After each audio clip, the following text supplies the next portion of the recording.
সেটা কিসের দিন বললাম? কিয়ামতের দিনটা কি দিন বললাম? হিসাবের দিন। সকলে জোরে বলেন কিসের দিন?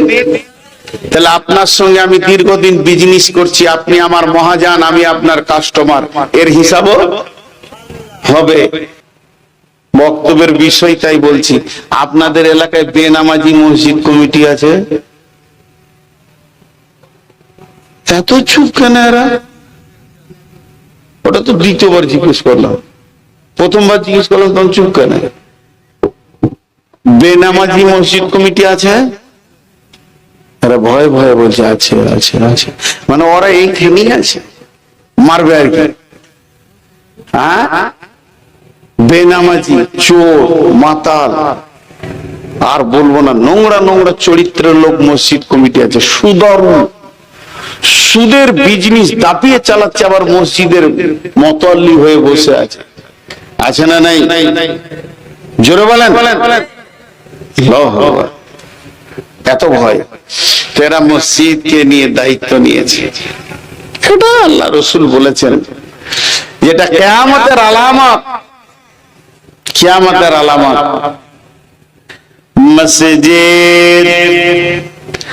মসজিদ মানে সাজদা করার জায়গা। আল্লাহ তাবারাক ওয়া তাআলা বলছেন মসজিদ বানাবে ওরা, মসজিদের দায়িত্ব নেবে ওরা, মসজিদে দান করবে ওরা, যাদের ভিতরে 5টা গুণ আছে।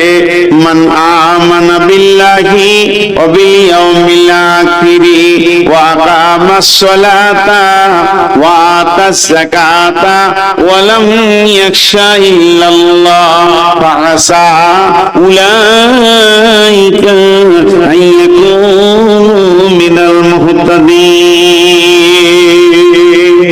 একবার সূরা আল ইমরানটা খুলে দেখবেন, যদি এগুলো মেনে না নিয়ে জবরদস্তি মুখের জোরে, চোপার জোরে, খুঁতির জোরে, আর কিলের জোরে, লাঠির জোরে যদি মসজিদের দায়িত্ব তুমি নিয়ে থাকো, তবে শুনে নাও কিয়ামতের রয় জাহান্নামের ভিতরে উল্টো করে খাসির মতো টেঙে দিয়ে চচ্চর চচ্চর করে তোমার চামড়াকে ফালানো হবে, এবং তার ব্যাপারে কতটা লাগবে না লাগবে তুমি নিজেই বুঝে নাও।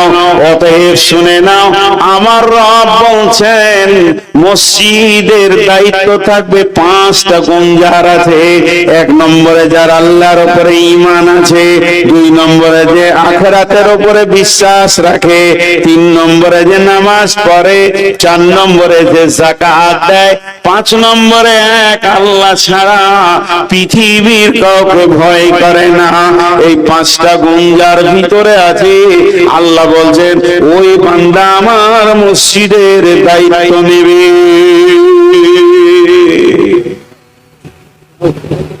জি মারবে, বুঝে নেবে লাঠি, মারিয়েন না গো। কতক্ষণ হলো? আধা ঘন্টা হলো।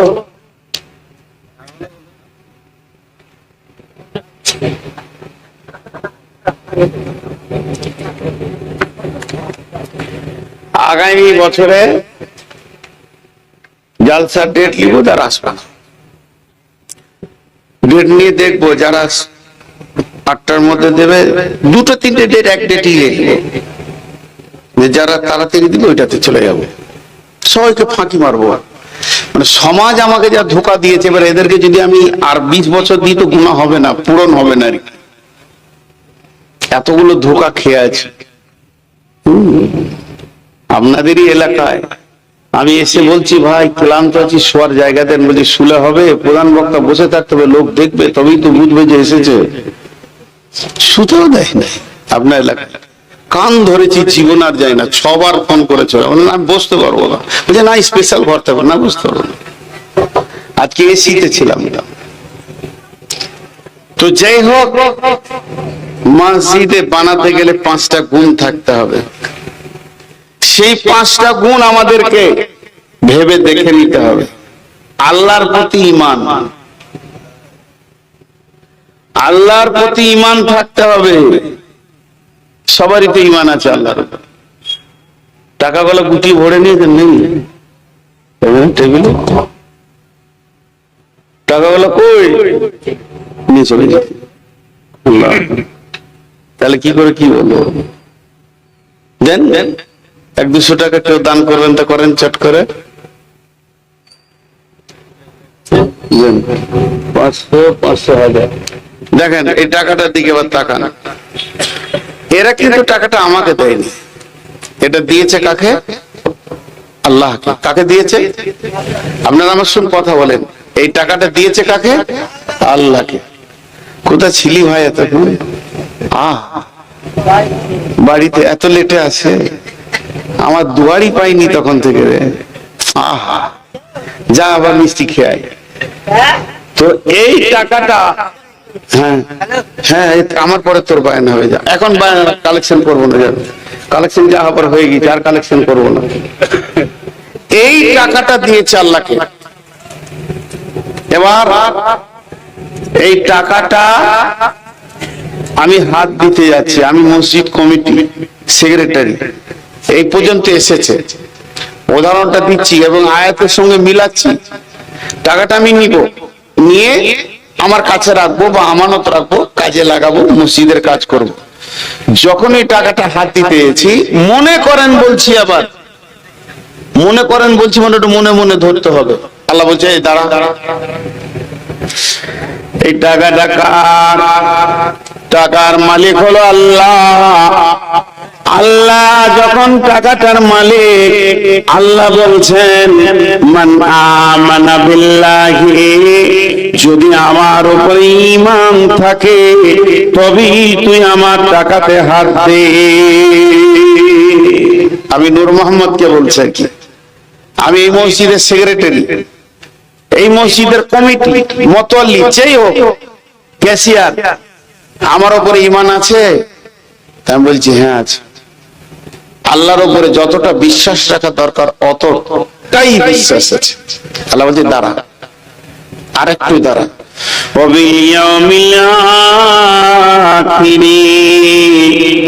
কঠিন কিয়ামতের দিনে তোর বিশ্বাস আছে কি বল?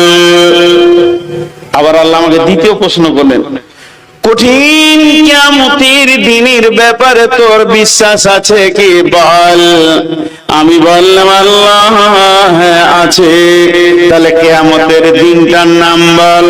কিয়ামতের নাম কিয়ামত, কিয়ামতের নাম মাহশর, কিয়ামতের নাম ইয়াউম, কিয়ামতের নাম ইয়াউমুল আযীম, কিয়ামতের নাম ইয়াউমুল ফসল, কিয়ামতের নাম কারিয়া, কিয়ামতের নাম হাক্কা, কিয়ামতের নাম সালা, কিয়ামতের একটা নাম হচ্ছে ইয়াউমুল হিসাব, সেটা হিসাবের দিন। ইয়াউমুল ফসল, সেটা জুদাইয়ের দিন।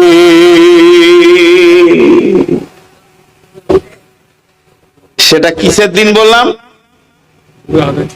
কিয়ামতের দিনটা কি দিন বললাম?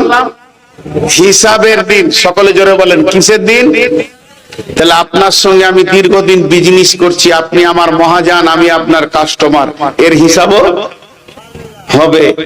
এর হিসাব যখন হবে তখন এই মসজিদের আজকে রাতে কালেকশন হয়েছে 5 লক্ষ টাকা, আর আমি ক্যাশিয়ার মসজিদের টাকা। আচ্ছা ক্যাশিয়ার আবার রাগ করেন না, এখানে যে ক্যাশিয়ার আছে সে আবার রাগ করেন না জানো।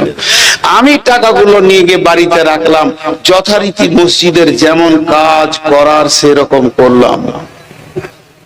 আল্লাহ বলছে নিশ্চিত থাক তুই। কেন?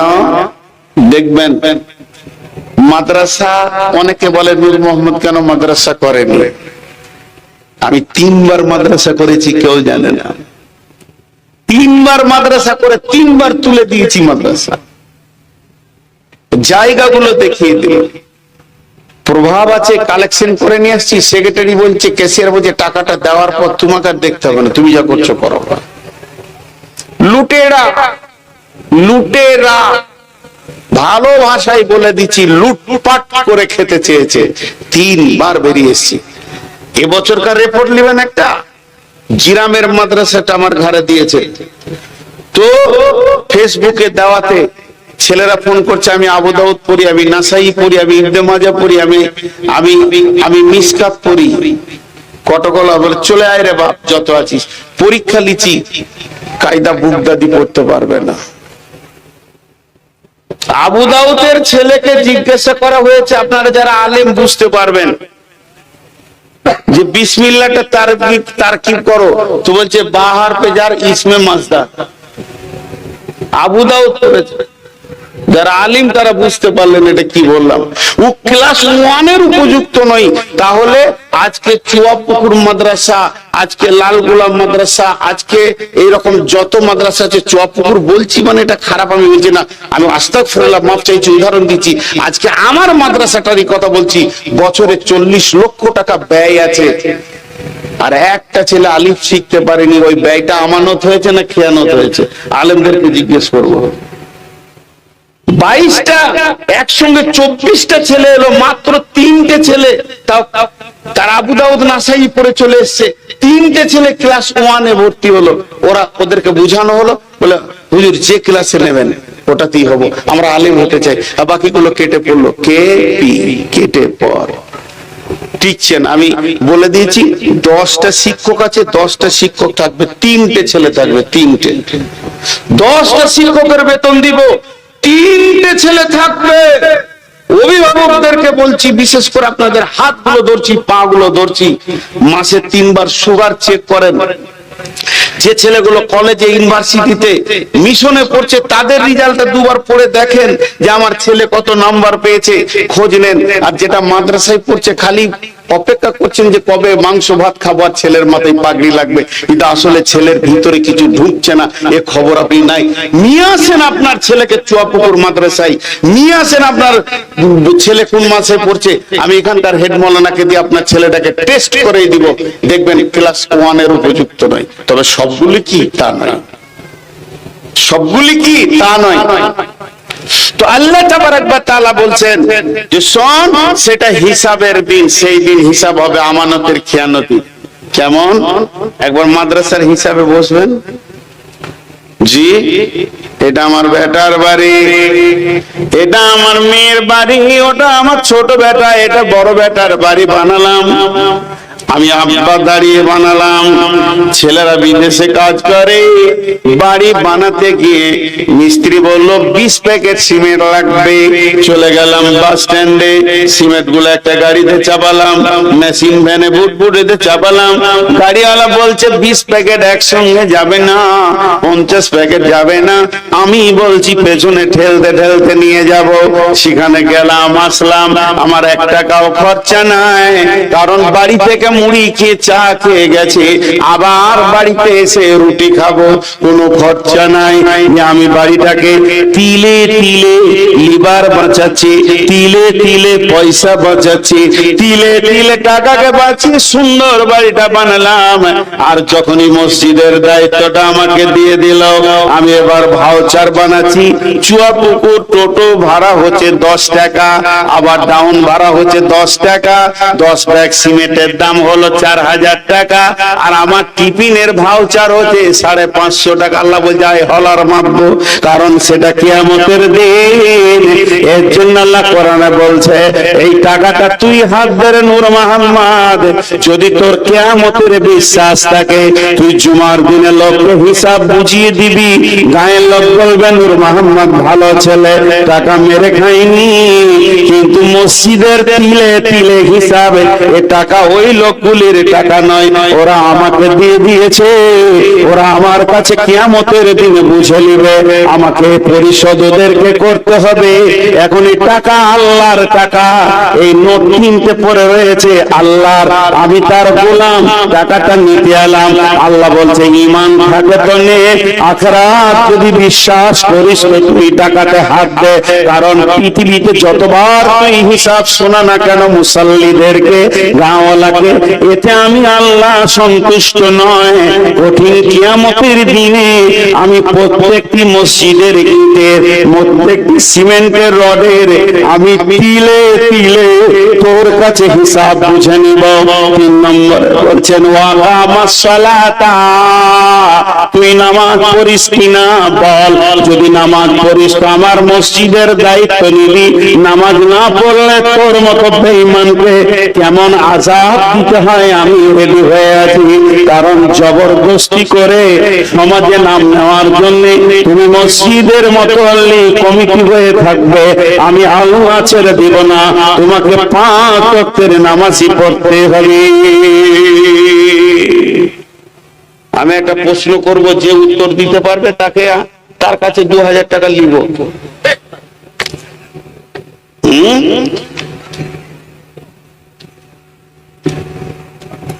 বলেন, আমার মা বাঁজা, এর উত্তর কি? আমার মা বাঁজা হয়? আমার মা বাঁজা, মা বাঁজা হয়? মা হয়ে গেল, তার বাঁজা কি হলো? আমার খালা বাঁজা হতে পারে, আমার চাচি হতে পারে, কিন্তু আমার মা কে বলল? মা বাঁজা হয় না।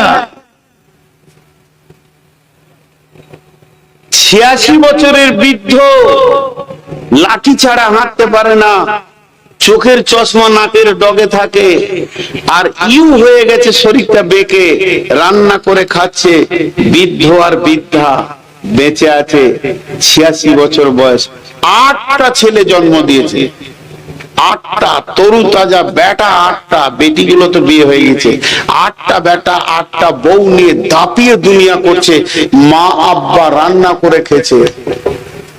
জনৈক আলিম গিয়ে বলছে, চাচি কেমন আছেন? চাচি হয়, ঘটনা সত্য, কোথাকার বলবো না। চাচি কেমন আছেন? বলে, বাঁঝা মানুষ যেমন থাকে ওরকম আছি বাবা। মসজিদ বানাচ্ছে কিন্তু মসজিদ ঢুকবে না, মসজিদকে বাঁধা করে রাখবে। আল্লাহ বলছে, তুই মসজিদকে খেলতামাশা পেয়ে গেছিস না? সালাত আদায় করো, ওয়া আতাজ যাকাতা, ওয়া আতাজ যাকাতা, যে ব্যক্তি যাকাত দেয় না সে মসজিদ কমিটি হবে না, তার কাছে মসজিদের টাকা থাকবে না, এবং তার টাকা মসজিদে নেওয়ার ব্যাপারে অনেক সন্দেহজনক কথা আছে। হাজি ভাই, আবার একটা উদাহরণ দিব, ধ্যান দিয়ে শুনেন। আমি আমার নাতনিকে কোলে নিয়ে আছি, আর হিসু করে দিল, বাচ্চা ছেলে মেয়ে পেচ্ছাপ করে দিল, তো আমার লুঙ্গিটা গোটাই ভিজে গেল, কিন্তু গাড়ি রেডি, 1 মাসের জন্য জালসায় বেরিয়ে যাব উত্তরবঙ্গে, ড্রাইভারও রেডি, খালি আদর করে কোলে নিতে গেলাম আর হিসু করে দিলাম। লুঙ্গিটা নিতেও হবে, আবার ছেড়ে গেলে হবে না, 3-4টা লুঙ্গি নিব। চট করে লুঙ্গিটা চেঞ্জ করে রেখে দিলাম, একটু আদু আদু করে ভাঁজ করে। আমার বিবিকে বললাম, লুঙ্গি 3 টাকা ভরে দাও তো, কিন্তু আসলে ওটাকে আলাদা ক্যারিতে ভরতে হতো, ও না পাক, ওটা আলাদা ক্যারিতে ভরতে হতো, তারপরে ব্যাগের সাইডে বা গাড়ির সাইডে ফেলে রাখতে হতো, যেখানে জালসা করতে যাব ধুয়ে নেবো। কিন্তু আমার বিবি অত খেয়াল না করে 3-4টা লুঙ্গি জামা কাপড়টা ব্যাগে ভরে দিল। এবার কি করবো বলেন, কি করব বলেন? কি সন্দেহ পড়ে গেলাম। হে বেযাকাত, হে সুদারু, তোমার টাকা না পাক, তুমি বেঈমান, আল্লাহকে যাকাত দাওনি, অতএব আল্লাহর পবিত্র টাকা তোমার আলমারিতে ভরবে। এটা কেমন করে হয়? না পাকের জায়গায় পাক টাকা যাবে কেমন করে? বেযাকাত কোনদিন তুমি দান করো না, আর বেযাকাত ওয়ালা মসজিদ কমিটিও হবে না, তার কাছে আল্লাহর টাকা থাকবে না। অতএব আল্লাহ বলছেন, যদি তুমি মসজিদ বানাতে চাও, মসজিদকে ভালোবাসো, যাকাত দেনেওয়ালা হয়ে যাও, ওয়াতা যাকাত, তুমি পবিত্র হয়ে যাও, তুমি যাকাত দেনেওয়ালা হয়ে যাও। 4টা হলো, 1 নম্বর আল্লাহর উপরে ঈমান আনো, 2 নম্বর আখিরাতের উপরে ঈমান আনো, 3 নম্বরে নামাজ পড়ো, 4 নম্বরে যাকাত দাও, 5 নম্বরে ওয়ালাম ইয়াখশা ইল্লাল্লাহ, আল্লাহ ছাড়া পৃথিবীর কাউকে ভয় করিও না।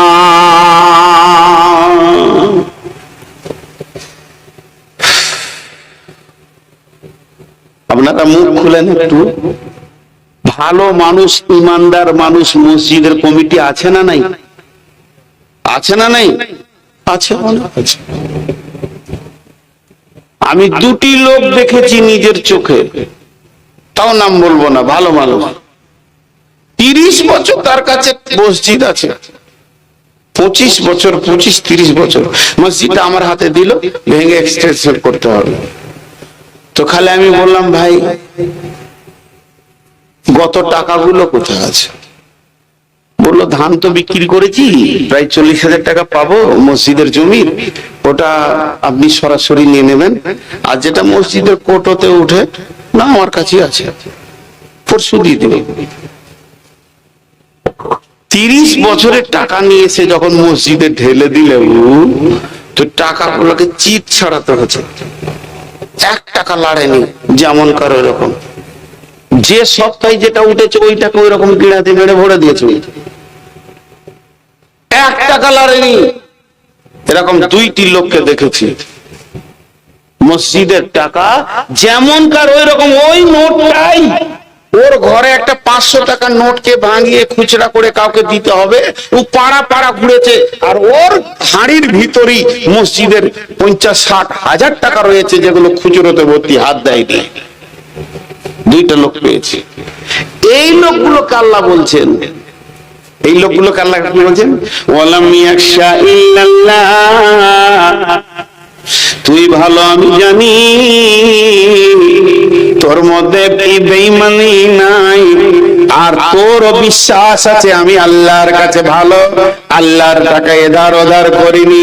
কিন্তু তুই যে সমাজে বাস করছিস, সমাজের লোক তোকে কথা বলতে ছাড়বে না, মেরে নিলে, লুটে নিলে, খেয়ে নিলে, খবরদার তাদের কথা শুনে যেন আমার টাকা তুই জমা দিয়ে দিস না, দায়িত্ব ছেড়ে দিস না। যদি তুই ছেড়ে দিস, কোন বেঈমানের হাতে চলে যাবে, হয়তো আমাকেই করবি, আর কাউকে ভয় করিস না। ওয়ালাম ইয়াখশা ইল্লাল্লাহ, আল্লাহ ছাড়া কাউকে ভয় করবি না। জি, আজকে আমাদের অবস্থা কি?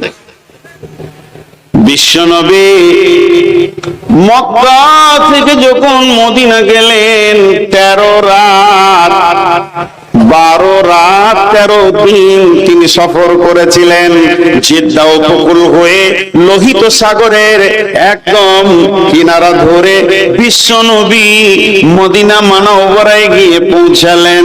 মদিনাওয়ালা বলছেন, ইয়া রাসূলুল্লাহ আমার ঘরে আসেন, ইয়া রাসূলুল্লাহ আসেন। নারী পুরুষ সবাই যেন রসুলের সামনে হাজির। তখন পর্দার আয়াত নাযিল হয়নি।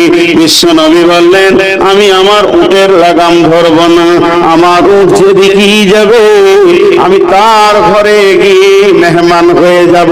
হযরত আবু আইয়ুব আনসারীর বাড়িতে একদম পশ্চিম দক্ষিণ কোণে মদিনার এক পাশে তার ঘরে বিশ্বনবী মেহমান হয়ে গেলেন। তারপরে নবীজি বললেন, হে আমার সাহাবীরা, আমি একটা মসজিদ বানানোর প্ল্যান নিয়েছি, তোমরা আমার সঙ্গে উদ্যম হয়ে যাও। এই মসজিদের তিনি ভিত রাখলেন, এবং ভিত রাখার পর তিনি বললেন, কেউ যদি এই মসজিদে এসে 2 রাকাত নামাজ পড়ে, সে 2টি কবুল উমরা হজের নেকি পাবে। সেই মসজিদটার নাম হলো মসজিদে কুবা। এরপরে বিশ্বনবী বললেন, আমি আর একটা মসজিদ বানাবো, যে মসজিদটা হবে সারা পৃথিবীর দাওয়াতের সেন্টার, তাবলীগের সেন্টার। সেখান থেকে তাবলীগের বিদ্যুৎ যেন চারিদিকে কেবেলে ধরতে থাকবে। সেই মসজিদটার নাম মসজিদে নববী। বিশ্বনবী বললেন সাহাবীদেরকে, সাহাবীরা বলেন, ইয়া রাসূলুল্লাহ, ইয়া হাবিবাল্লাহ, আপনি দেখেন কোন জায়গাটা চয়েস করছেন। বিশ্বনবী দিয়ে চয়েস করলেন, এই জায়গাটা হলেই ভালো হয়। এবার সার্চিং করো। জায়গার মালিককে সার্চিং করতে করতে পাওয়া গেল 2টি এতিম বাচ্চা, তাদের বাবা নাই, 2 জন না বালক। তাদেরকে ডাকা হলো।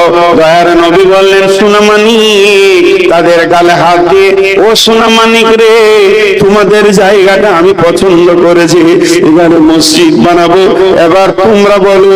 দুইজনে আনন্দে আত্মহারা হয়ে চোখের পানিতে খুশিতে বলছেন, রাসূলুল্লাহ, আল্লাহর জন্য ওয়াকফ করে দিলাম।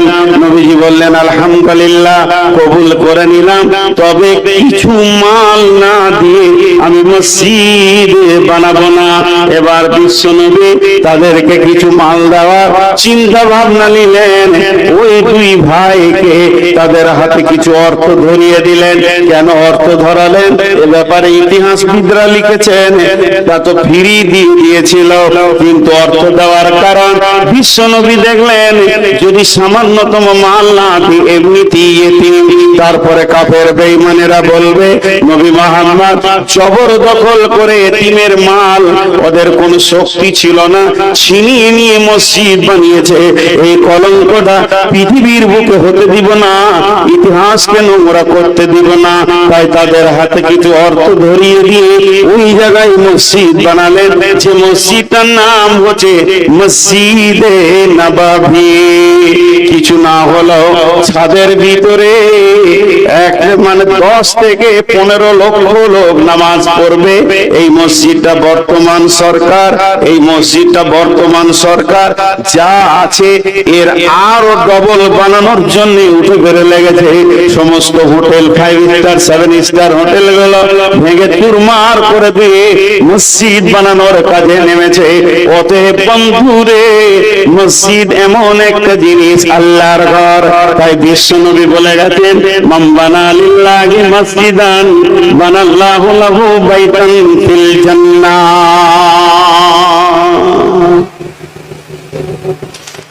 পৃথিবীতে যে মসজিদ বানাবে আল্লাহ তার জান্নাতে ঘর বানাবে, আল্লাহ তার জান্নাতে ঘর বানাবে। এখান থেকে আপনার জান্নাত বেড়ে যাবে।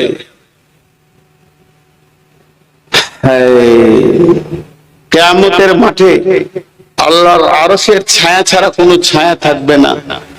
সেই দিন 7 ব্যক্তি আরশের ছায়াতে থাকবে, তার মধ্যে একটা হলো রাজুলুন কালবুহু মুআল্লাকুন ফিল মাসাজিদে।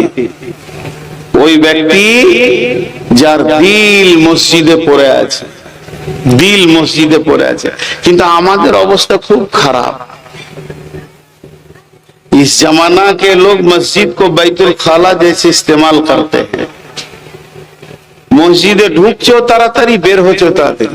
মাশাআল্লাহ, রাস্তা ছেড়ে দাও গো, টোটোওয়ালাদের যেতে দাও, ওদের বেচা কিনা হয়ে গেল। মাশাআল্লাহ মাশাআল্লাহ। টোটো হইতে সাবধান, এরা কাকে কখন মারবে ওরাই জানে না। মেলাওয়ালাদের শেষ হচ্ছে, কিন্তু জালসাওয়ালাদের শেষ হচ্ছে না। এত বক্তা আনা কি দরকার ছিল? বলেন, আমাকে উত্তর দেন। 2টা বক্তাই তো যথেষ্ট ছিল। সন্ধ্যার দিকে একটা, এখন একটা, 10টার মধ্যে শেষ হয়ে যাবে। আলহামদুলিল্লাহ, হয়ে গেল জালসা।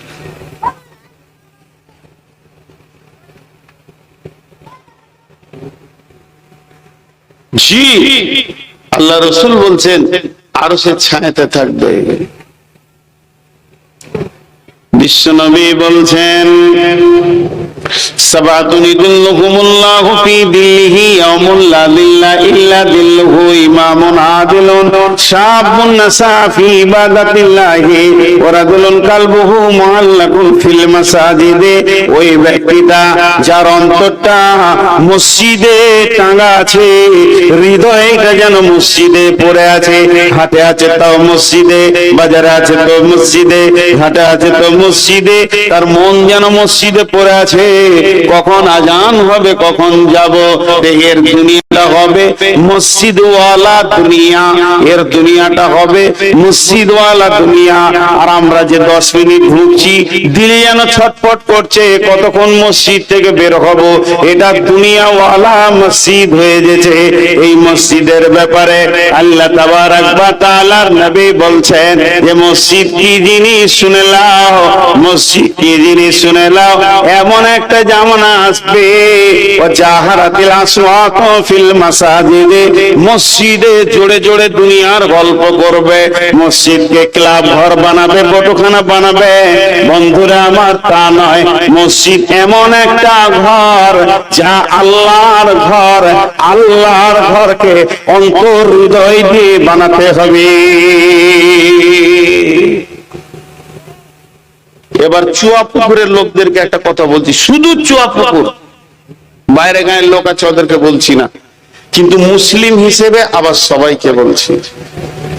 এই যে মসজিদটা আপনারা যে ওয়াক্তে মসজিদটাকে মানে ভেঙে আবার বানাবেন, এই মসজিদের আয়াতে কতগুলি ঘর আছে?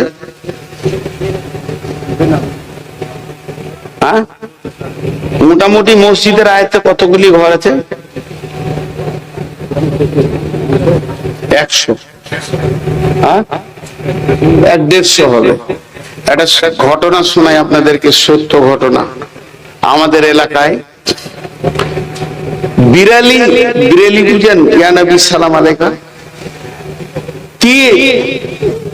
700 ঘরের গ্রাম, গোটাটাই বিরেলি, 600-700 ঘর। তার মধ্যে 85 থেকে 86 ঘর আকীদা চেঞ্জ করে নিয়েছে। হঠাৎ ওরা অবাক, ওরা সব চলে এসছে সহি আকীদার উপরে। তোদের কার মসজিদে উঠতে দেয় না, তোরা বেরিয়ে যা।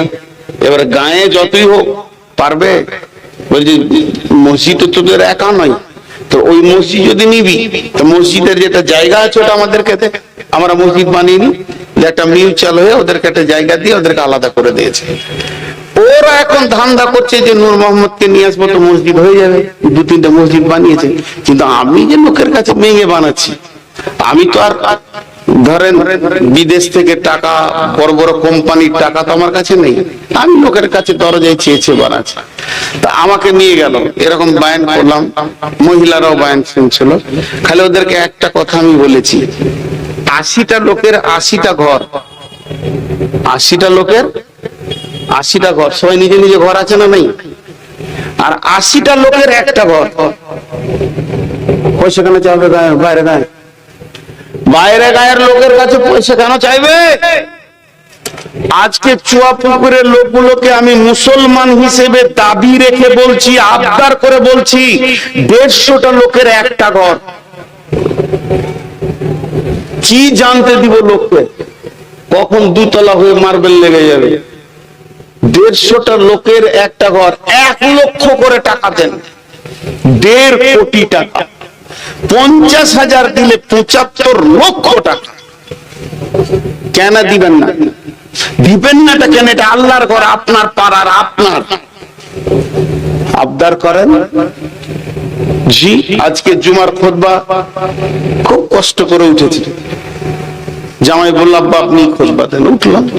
তো খালি বললাম যে 275 ঘর আছে, 1000 করে টাকা 1 সপ্তাহ 1 মাসের মধ্যে ফেলে দাও, 1000 করে নিব।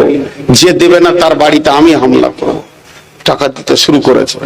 মসজিদের একটা বড় সাবমার্সেল করে, আমাদের দিকে একটা সাবমার্সেল 70-80-90 হাজার টাকা খরচা হবে, কিন্তু বাৎসরিক 40 থেকে 50 হাজার টাকা ইনকাম আছে। সাবমার্সেলটা বসাবো, 4খানা সাবমার্সেল বসিয়ে দেবো মাঠে মসজিদের নামে, ইনশাআল্লাহ 1.5 লক্ষ টাকা দেখতে হবে না, মসজিদের ইমামের বেতন আরামসে আসবে। তো শুধু অঙ্ক করেন, মসজিদটা কত ফুট বাই কত ফুট আছে। আমি মসজিদের কথা বলছি, বিরক্ত হবেন না, যে কাজে এসেছি সেই কাজের কথা বলছি। মসজিদটা কত ফুট বাই কত ফুট আছে বলেন, তাও হিসাব নেই।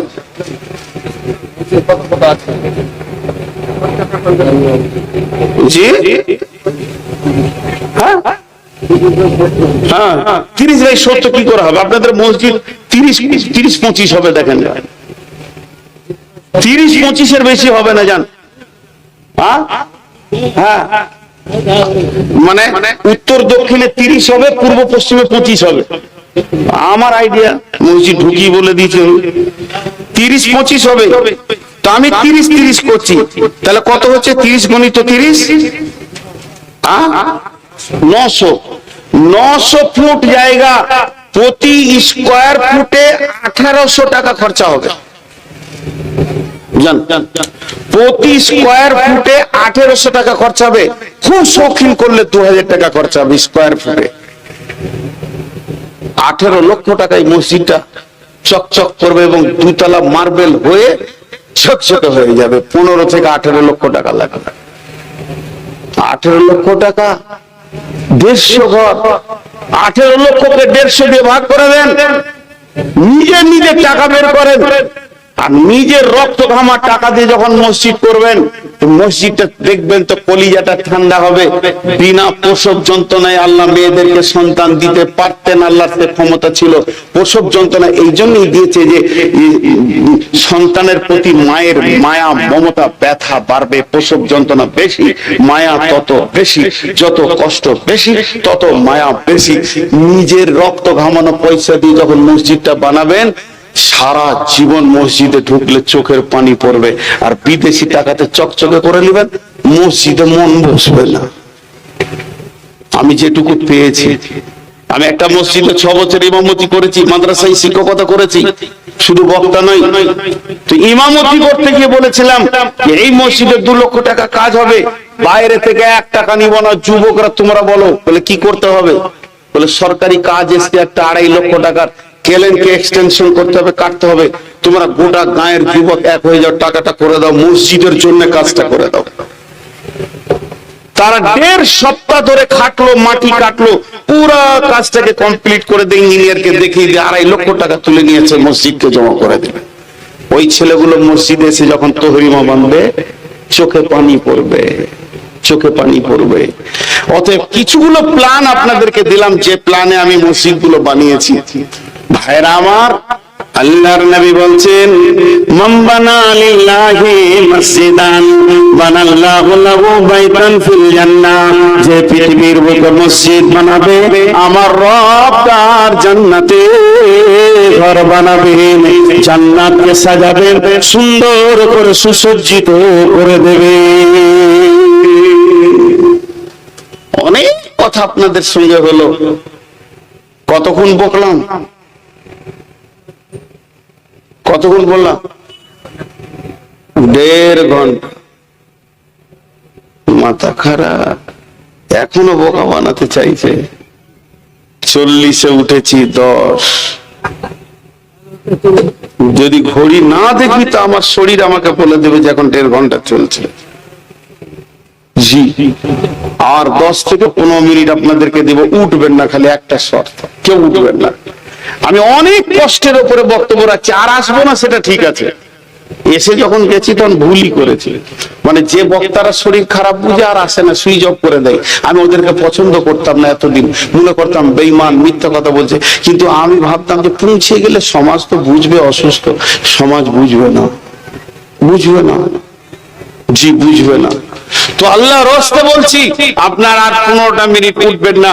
আমি দুটি কথা আপনাদের সামনে 15 মিনিট বলে নি, আর কিছুটা কনসিডার নিয়ে নিলাম অসুস্থ হিসাবে। অতএব আল্লাহ তাবারক ওয়া তাআলাকে সাক্ষী রেখে বলছি, একজনও উঠবেন না। হাতগুলো ধরে বলছি, কোন আল্লাহর গোলাম আছেন একটা স্কয়ার ফুটের 2000 টাকা দেবেন? কেউ আছেন একটা স্কয়ার ফুটের 2000 টাকা দেবেন? 16,000 টাকা দিলে একটা মুসল্লা হবে, একজন নামাজ পড়তে পারবে। 16,000 টাকা একটা মসজিদে, 1 তলা মসজিদে। সব হিসাব মাথায় ভরা। কেউ আল্লাহর গোলাম আছেন? আমি আরো হাদিস বলবো, কোরআন বলবো, আপনি ভাবিয়েন না যেখানেই ছেড়ে দিচ্ছি। ভাইরা আমার, বিশ্ব নবীর জামানায় একজন মহিলা মসজিদকে প্রতিদিন ঝাড়ু দিয়ে পরিষ্কার করে দিতেন। একদিন নবীজি মেয়েটিকে দেখতে পেলেন না। নবীজি বললেন, মেয়েটি কই? বলে, কোন মেয়েটি? বলে, যে মেয়েটি মসজিদকে ঝাড়ু দিয়ে পরিষ্কার করেছে। দয়ার নবী যখন বললেন, সাহাবীরা বললেন, ইয়া রাসূলুল্লাহ, মেয়েটি মারা গেছে, তাকে দাফন করে দেওয়া হয়েছে। নবীজি যখন, সাহাবীরা যখন বললেন, তখন নবীজি বললেন, চলো আমাকে ওই মেয়েটির কবরের কাছে নিয়ে চলো, আমি আল্লাহর কাছে তার জন্য ক্ষমা প্রার্থনা করব। আমলটা কি? মসজিদ ঝাড়ু দেওয়া। আর আমরা মসজিদ ঢুকি, নোংরা। ইমাম সাহেব, ইমাম সাহেব, ইমামকে দিয়ে ঝাড়ু দেওয়াবে। ঝাড়ু দাও কই? ঝাড়ু দেয় কিনি কেন? জি, আমি একজন লোককে দেখা করতে গিয়েছিলাম কোনো কাজে, অনেক বড় আল্লাহওয়ালা মানুষ, দিনদার মানুষ এবং ইঞ্জিনিয়ার, ইংল্যান্ড থেকে পাস করা, চারিদিকে কোয়ালিফাইড মানুষ। আমি মসজিদে দাঁড়িয়ে আছি, তো একজন ডাকতে গেলেন, তুমি এসি মসজিদে ঢুকি ঝাঁটাটা হাতে নিচে। আমরা জি আমাকে দেন। বলেন না, আপনি মেহমান, আমি মেজমান, মেহমানের অনেক ইজ্জত আছে, এটা দেওয়া যাবে না, আমি ঝাড়ুটা দিই। কিরকম মানুষ! মসজিদে আমি ঢুকবো, আমি ঝাড়ু দিব। আল্লাহ রাসূল কত বড় কথা বলেছেন। দীর্ঘদিন মসজিদে নববীতে আলো জ্বলেনি, দীর্ঘদিন মসজিদে নববীতে আলো জ্বলেনি। আঁধারে নামাজ হতো, সাহাবীরা উঠতেন গভীর অন্ধকারে, রাস্তা না পেয়ে দেয়াল ধরে ধরে, খুঁটি ধরে ধরে তারা বের হতো। মসজিদে নববী আঁধারে দীর্ঘদিন চলেছে। যখন 1.5 লক্ষ সৈন্য নিয়ে বাদশা হিরাকেল মুতার প্রান্তে চলে এলো, আল্লাহর নবী মাত্র 10,000 সাহাবীকে নিয়ে, মুজাহিদ নিয়ে পৌঁছালেন। হযরত উমর ফারুক আল্লাহ রাসূলের সঙ্গে রয়েছেন। সেই জায়গায় যখন লড়াই শুরু হয়ে গেল, 1.5 লক্ষকে তারা ভাগিয়ে দিল। আর ওই 10,000 সাহাবী রোমের ভিতরে ঢুকে বাদশা সম্রাটের সোনার মুকুটটা পর্যন্ত নিয়ে চলে এলো। সোনার মুকুটটা বাইতুল মালে জমা হয়ে গেল। ওটা কত ওজন ছিল যে একটা মানুষের ঘাড়ে দিলে ঘাড় রাখতে পারবে না, তার ঘাড় বেঁকে যাবে। ওই জন্যে মুকুটের মাথা থেকে সোনার শিকল দিয়ে ওই কুব্বাতে এরকম যে মিনার আছে সেইখানে ঝুলানো থাকতো। বাদশা বসলেই মনে হতো যেন মুকুটটা মাথায় আছে। সোনার পরিমাণ কত! সেইটা চলে এলো কোথা? মসজিদে নববীর গোডাউনে। সাহাবীরা তীর যোদ্ধারা নিয়ে এলো। একজন সাহাবী গভীর রাত্রিতে উঠেছে, কি করবে? উজু করবে, তাহাজ্জুদ পড়বে। তো সোনার মুকুটটা পায়ে লেগে গেছে। পায়ে লাগলে একটা সাউন্ড হবে। তো আরেকজন শুয়ে বলছে, কিরে কে রে, কিরে কে রে? বলে আমি। কি লাগলো? সেই মুকুটটা। মালটা যেন ওদের কাছে কোনো দিলে ইফেক্ট করছে না। আঁধারে নামাজ চলছে। একজন সাহাবী বললেন, কি? একটা মাটির পাত্রে চর্বিকে গলিয়ে দিয়ে একটা কাপড়ের পলতে বানিয়ে, ফিতা বানিয়ে তাতে আগুন ধরিয়ে দিল। দীপ দীপ দীপ দীপ দীপ দীপ করে প্রদীপটা জ্বলছে। বিশ্বনবী মসজিদে এসে বলছেন, প্রদীপটাকে জ্বালালে গো, কে কাজটা করেছো বলো? কার বুদ্ধিতে কাজটা হয়েছে? সাহাবীরা ওটা বলছেন, ইয়া রাসূলুল্লাহ, আমি করেছি। বলে, শোনো, তুমি এই কাজটা করে আমার দিলকে জয় করে নিয়েছো, আমাকে আপন বানিয়ে নিয়েছো। তুমি তাহলে শুনে নাও, আজ যদি আমার একটা মেয়ে থাকতো, 4টা আছে, বিয়ে হয়ে গেছে, বিয়ে হতে যদি কেউ বাকি থাকতো, কিংবা যদি 4 জনের মধ্যে কারো বিয়ে হতে বাকি থাকতো, বা 5 নম্বর কোনো থাকতো বিয়ে, তাহলে তোমার সঙ্গে এখনই বিয়ে দিয়ে আমি জামাই বানিয়ে নিতাম। রসুলের চয়েস কাকে? মসজিদে যে আলো জ্বালে ওকে। এখন মসজিদে যদি কেউ ঝাড়ু দেয়, ওকে কোনো মেয়েই বিয়ে করবে না, ও অচল। এখন চুল যার সাইড গুলো নাড়া, মাথায় চুল এদিকে কানে ঝুলছে, আর এমনি এমনি করছে, মিনিটে 17 বার 18 বার এমনি করছে, আর এমনি চুলটা লাড়ছে, দেখছে আছে কিনা নাই।